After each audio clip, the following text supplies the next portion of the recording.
காரணம் என்ன, இவர் அந்த மாதிரி சீன் வைக்கலங்க. நான் என்ன பண்றது, ஒரு அந்யோன்யமா கணவன் மனைவி இருக்கிற மாதிரி சீன் வச்சாதான் நடிக்க முடியும். ரொமான்ஸ்ன்றது 2 பேர் மட்டும் தனியா பண்றது, ஒரு 250 பேர் வச்சுக்க நடுவில் ரொமான்ஸ் பண்றது சாதாரண விஷயமே கிடையாது.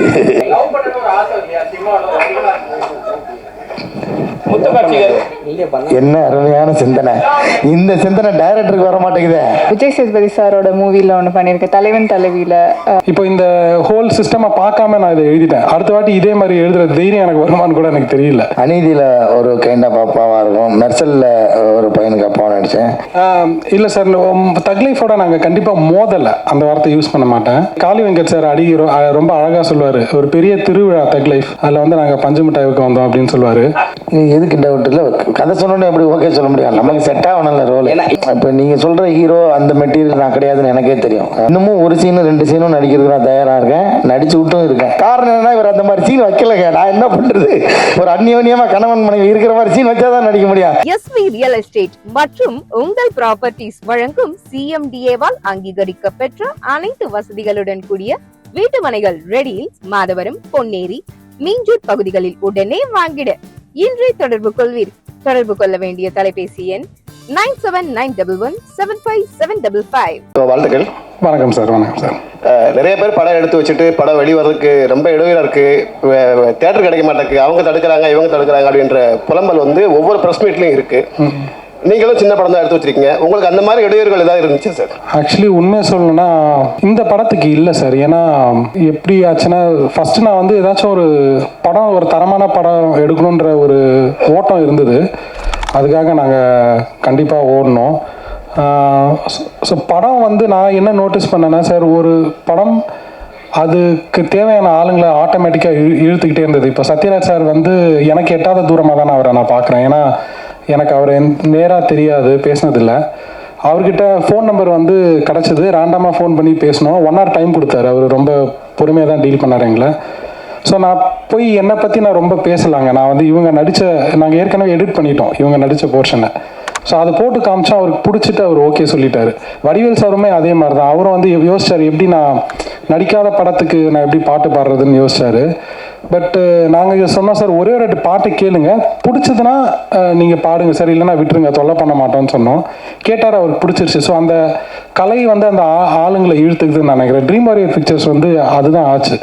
என்னென்னா குஹன் சார் படம் பார்த்த உடனே அவருக்கு பிடிச்சிருச்சு. ஆனால் இதில் வந்து ஒரு கொஞ்சம் இப்போ நான் ஏன் லக்கி நான் நினைக்கிறேன்னா, ட்ரீம் வாரியர் பிக்சர்ஸ் நினச்சிருந்தா இதை விட இன்னும் கொஞ்சம் ஈஸியர் குதிரை மேலே பந்தயம் கட்டியிருக்கலாம். இது கொஞ்சம் ரிஸ்கியான குதிரை தான் இந்த படம். ஆனால் அவங்க வந்து நல்ல படத்தை சப்போர்ட் பண்ணணும்னு நினைக்கிறாங்கல்ல சார், அந்த மாதிரி எண்ணங்கள் இருக்கிற ஆட்களும் தேவைப்படுதுன்னு நான் நினைக்கிறேன். அது மிக்ஸ் ஆஃப் போத். அந்த படமும் நல்லா இருந்தது, but at the same time அதுக்கு சப்போர்ட் பண்ண நினச்ச ஆளுங்களும் எனக்கு தானாக அமைஞ்சாங்க. அதுக்கு அபிஷேக் ராஜாவுக்கு தான் நான் நன்றி தெரிவிக்கணும். அவர் தான் வந்து இதை எடுத்துகிட்டு போய் காமிச்சார் அவங்க கிட்ட. ஸோ எனக்கு அந்த மாதிரி அனுபவம் இல்லை. இதுக்கு என்ன டிசர்விங்கோ அது கிடச்சதுன்னு தான் நான் நினைக்கிறேன் சார். எனக்கு அநியாயமாக எங்கேயுமே எனக்கு ஃபீல் ஆனதில்லை. தேட்டர் ஓனர்ஸுமே ஃபஸ்ட் வீக் வந்து பெரிய படத்தோடு வந்தாலுமே நாங்கள் வந்து கோயம்புத்தூர் திருப்பூர்லாம் போனோம். அங்கே வந்து தேட்டர் ஓனர்ஸ் அவ்வளோ வெல்கமிங்காக இருந்தாங்க. ஐ மீன் குஹன் சார் ப்ராப்ளம் இன்னும் டீட்டெயிலாக இதை பற்றி பேசலாம். அவங்க வந்து இதுக்கு ஸ்க்ரீன் வந்து தரத்துக்கு வந்து ரொம்பவே வில்லிங்காக தான் சார் இருந்தாங்க. அது உண்மைதான். அதாவது இன்னைக்கு உள்ள ஜென்ரேஷன் வந்து பார்த்தீங்கன்னா கண்ணீர் சிந்த வைக்கிற அளவுக்கு யாரும் படம் எடுக்கிறதுக்கு முன் வர்றது கிடையாது. வெட்டு குத்து கத்தி கடப்பார் அந்த மாதிரி போயிட்டாங்க. பட் நீங்கள் வந்து ஒரு ஃபேமிலி ஆடியன்ஸ் வந்து படம் பார்த்துட்டு கண்ணீர் சிந்தி அந்த கவலையை வெளிப்படுத்திட்டு வர அளவுக்கு படம் எடுத்திருக்கீங்க. அடுத்து எடுக்கக்கூடிய படங்கள் இதே மாதிரி இருக்குமா, இல்லை வேற மாதிரி இருக்குமா? வேற மாதிரி இருக்க சான்ஸ் இருக்கு சார். ஐ திங்க் அந்தந்த கதைக்களம் அந்தந்த காலகட்டத்துக்கு ஏற்ற மாதிரி தான், அந்த களத்துக்கு ஏற்ற உண்மையான கதை எடுக்கணும்னு ஆசை சார். எனக்கு வேற எதுவும் இல்லை. இதே மாதிரி என்னால் இப்போ இன்னொன்று பண்ண முடியுமான்னு கேட்டிங்கன்னா இல்லை. இப்போ நான் வந்து இப்போ இந்த ஹோல் சிஸ்டமை பார்க்காம நான் இதை எழுதிட்டேன். அடுத்த வாட்டி இதே மாதிரி எழுதுற தைரியம் எனக்கு வருமானு கூட எனக்கு தெரியல. ஸோ ஆனால் எது பண்ணாலும் அந்த களத்துக்கு உண்மையாக எடுக்கணும்னு நான் நினைக்கிறேன் சார். வேற எதுவும் இல்லை. அண்ணா வணக்கம்.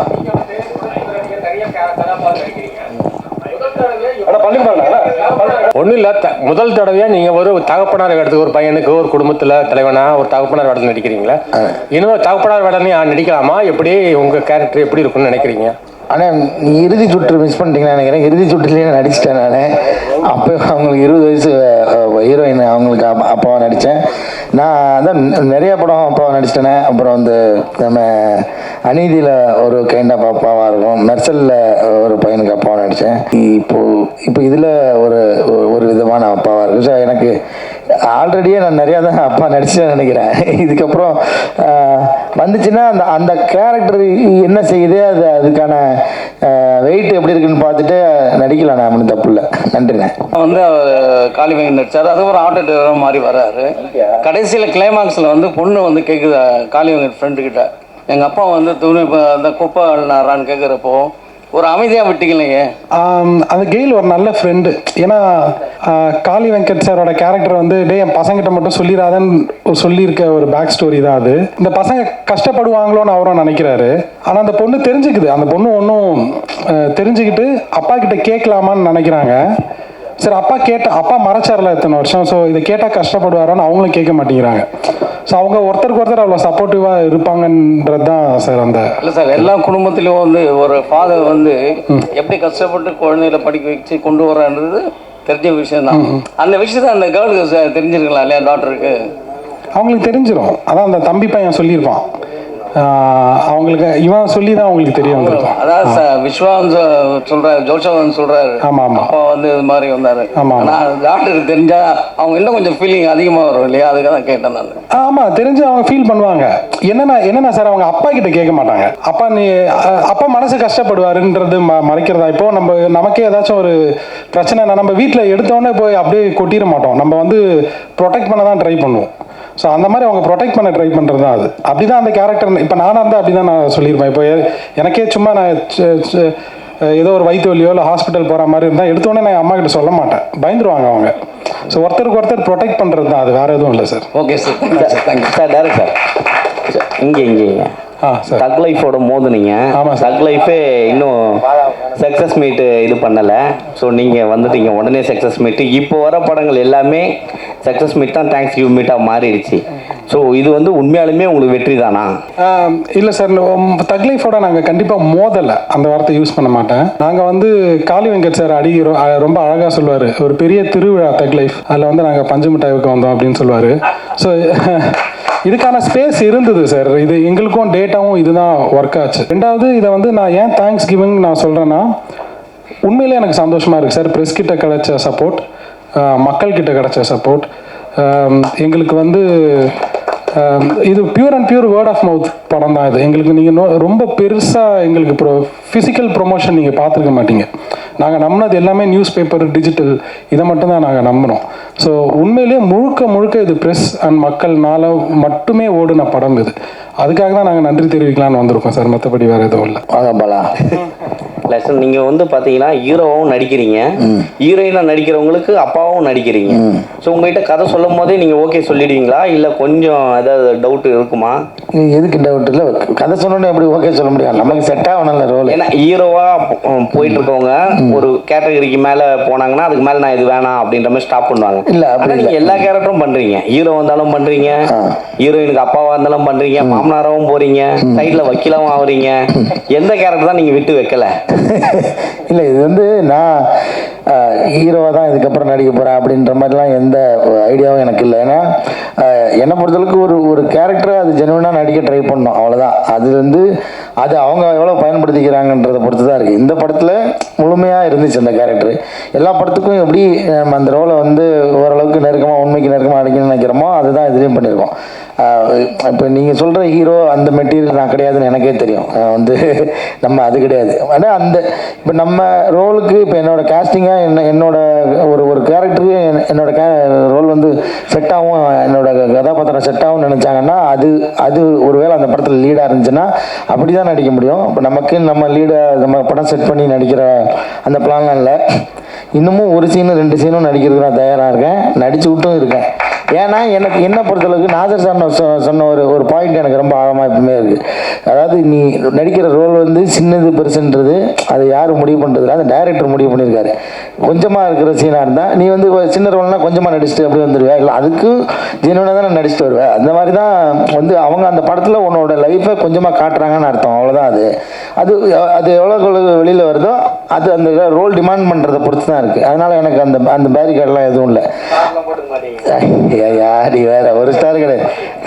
அண்ணா இது மாதிரி முனிஷ்காந்த் கூட எப்பவுமே நீங்க தொடர்ச்சியா வந்து நடிச்சுட்டு இருந்தீங்க. ஆமா ஆமா. இப்போ ஹீரோ மாறினதுக்காக நீங்க நடிக்கிறது இல்லையா, இல்ல ஏதாவது சான்ஸ் கேட்டா நீங்க வேணாம்னுறீங்களா? எங்க ஹீரோவெல்லாம் மாறவே இல்லை தலைவரை, மறுபடி அதே பிடிச்சி இழுக்கிறீங்களா கொக்கி போட்டு? ஏன்னா செந்தில் கவர்மெண்ட் காம்பவுண்ட். ஆமாங்க, அது என்னன்னா அது எழுதுறவங்க எழுதணும்ல, அப்படி எழுதி. ஆனால் இருக்கு படம், நடிச்ச படமும் இருக்கு. இப்போ திரும்பவும் நடிக்கிறதாவும் இருக்கும். அவர் எனக்கு முன்னாடி ஹீரோ ஆகிட்டார், படம் நின்றுக்கிட்டு இருக்கு, ரிலீஸ்க்கு வெயிட் பண்ணிட்டு இருக்கு. ஆக்சிஸ் ஃபிலிம் ஃபேக்டரியில் மிடில் கிளாஸ்னு ஒரு படம் எடுத்து ரெடியாக இருக்குது ரிலீஸ்க்கு. அவர் எனக்கு முன்னாடி அப்படி பார்த்து ஆகிட்டார் சொல்ல போனால். என்ன அதெல்லாம் கிடையாது. நாங்கள் 2 பேரும் சேர்ந்து நடிக்கிறது என்னென்னா அந்த காம்போ வந்து ஆக்சுவலாக எங்களால் வந்து ரொம்ப நெருக்கமாக இயல்பாக நடிச்சிட முடியும். காரணம் நாங்கள் வந்து சினிமாவில் எங்கள் முகம் தெரியறதுக்கு முன்னாடி தான் நாங்கள் நண்பர்கள். நாங்கள் வந்து இங்கே இதே அருணாச்சலம் ரோட்டில் அந்த டீ கடையில் எல்லாம் ஒன்றா காலையிலேருந்து சாயந்தரம் வரைக்கும் வந்து கடலை போட்டு உட்காந்துட்டு இருந்த டைம் தான் அது. அங்கே அப்போ இருந்தே வந்து அவர் பழக்கன்றதுனால எங்களுக்கு ஸ்க்ரீனில் ஒரு நடிகர், அவர் ஒரு நடிகர், நம்ம ஒரு நடிகர்ன்றதே இருக்காது. அந்த எங்கள் 2 பேருக்குமே அந்த எண்ணம் இருக்காது. அதனால ரொம்ப இயல்பாக வந்துடும். அது ரொம்ப 2 வருஷமா இடைவெளியா இருக்கு. இல்லை இடைவெளிலாம் ஒன்றும் இல்லை தலைவரே. அவர் நடித்த படங்கள், நான் நடித்த படங்கள் ஒன்றா வரல, அவ்வளோதான். வரும், நிச்சயமாக வரும். அவர் தூங்கிட்டு